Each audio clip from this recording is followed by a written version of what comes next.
এপ্রিলের শেষ সপ্তাহে বিজেপি সরকার আছে, 1 মে সবার অ্যাকাউন্টে 3000 টাকা ঢোকাবো। আর মেয়ের প্রথম সপ্তাহে যদি সরকার হয় 1 জুন 3000 টাকা অ্যাকাউন্টে ঢোকাবো।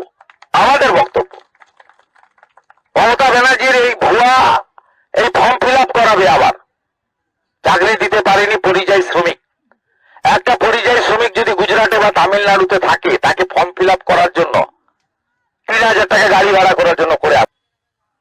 আর যদি দিতে চান দেবেন্দ্র ফাডনবিসকে ফলো করুন। দেবেন্দ্র ফাডনবিসের সরকার মহারাষ্ট্রে আমাদের ওখানে চালু করেছেন স্নাতক স্তরে যারা বেকার, যতক্ষণ না সরকার চাকরি দিচ্ছে 6000 টাকা করে। আর যারা 8 পাস বেকার যুবক যুবতী, তাদের যতক্ষণ না চাকরি দিতে পারছে 4000 টাকা করে।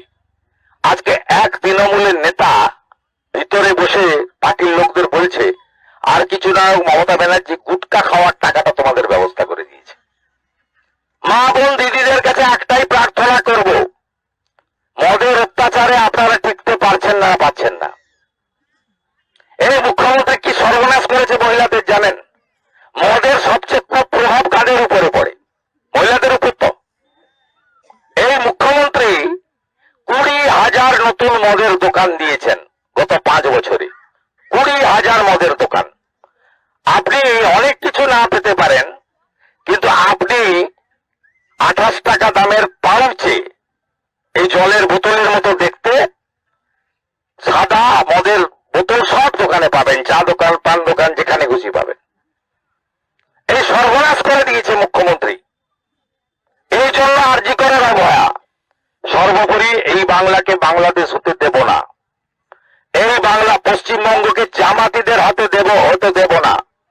এই মুখ্যমন্ত্রী হিন্দুদেরকে শেষ করার জন্য যা যা করার সব করছেন। ধুলিয়ান শামশেরগঞ্জ থেকে বেলডাঙ্গা পর্যন্ত হিন্দুরা অত্যাচারিত। পশ্চিমবঙ্গে 30,000 কোটি টাকার 40 লক্ষ বাড়ি দিয়েছে। আপনি বলুন তো কে বাড়ি পেয়েছে? কেন এত কাঁচা বাড়ি এখনো? তৃণমূলের প্রধান সাগরদিঘি, মুর্শিদাবাদ, কাবিলপুরের একা 35টা বাড়ি নিয়েছে।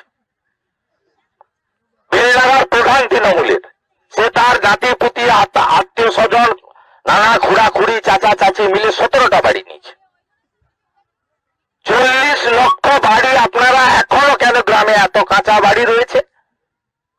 আজকে সেই বাড়িতে নরেন্দ্র মোদীজি দেশে বলেছেন যে বাড়ি আমি দেব, কিন্তু বাড়ির যিনি মহিলা আছেন, সিনিয়র মহিলা, তার নামে এগ্রিমেন্ট করতে হবে, যাতে বাড়ির চাবি এবং বাড়ির মালিক সে থাকে, তার উপর যেন কোনোভাবে কেউ অত্যাচার করতে না পারে যে তুমি বেরিয়ে যাও, এটা আমার বাড়ি। এটা করেছেন তিনি।